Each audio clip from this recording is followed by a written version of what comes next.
পথ চলতি বাইক আরোহীদের সচেতন করার লক্ষ্যে এক অভিনব উদ্যোগ গ্রহণ করা হয়েছে। মূলত ত্রিপুরা ট্রাফিক পুলিশ এবং আইসিআইসিআই ব্যাংকের যৌথ উদ্যোগে সোমবার রাজধানীর উত্তর গেট এলাকায় পথ চলতি বাইক আরোহী যারা হেলমেট পরিধান করেননি তাদের বিনামূল্যে হেলমেট বিতরণ করা হয়।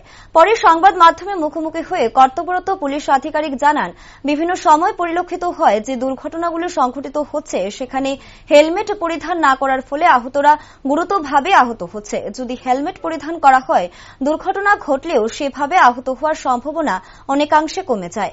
যদিও এই বিষয় নিয়ে ট্রাফিক পুলিশের বিশেষ আইন লাগু করা রয়েছে, তারপরেও কিছু কিছু ক্ষেত্রে যারা নিয়ম মেনে চলছেন না তাদেরকে সচেতন করার লক্ষ্যে এই বিশেষ উদ্যোগ নেওয়া হয়েছে। মূলত এই দিন যে সকল বাইক আরোহীদের মধ্যে মহিলারা হেলমেট পরিধান করেনি তাদেরকে হেলমেট বিতরণ করা হয়। পাশাপাশি আগামী দিনে সকলকে হেলমেট পরিধান করার আহ্বান জানানো হয়।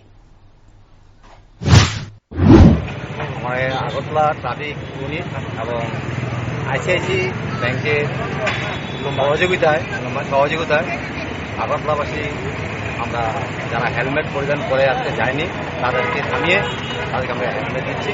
কারণ একটা স্লোগান আছে, একটি হেলমেট আপনার জীবন বাঁচাতে পারে, ঝুঁকি নেবেন। তার জন্য আমরা সবসময় চেষ্টা করে যাচ্ছি এবং আজকে আমরা বলছি যারা আজকে যতজন আসবে, যারা লেডিস পুরুষ দেবো না, যারা লেডিস ওমেন আছে, যারা বাইকে বসে যাচ্ছে পেছনে হেলমেট পরেনি তাদেরকে আমরা আজকে হেলমেট দেবো। কারণ হেলমেটে অনেক অবদান আছে। কারণ আমরা দেখছি যতটি অ্যাক্সিডেন্ট হচ্ছে হওয়ার মধ্যে যারা বেশি মেজর হচ্ছে তার মধ্যে আমরা দেখছি যে তারা হেলমেট পরে নাই। তবে হেলমেট পরলে ওর বড় অ্যাক্সিডেন্ট হলো তার জীবন থেকে রক্ষা পেতে পারে। কারণ আমাদের সারা শরীরের মধ্যে মাথাটা হচ্ছে সবচেয়ে বেশি ইম্পর্টেন্ট। তার জন্য হেলমেট প্রত্যেকেই পরা উচিত।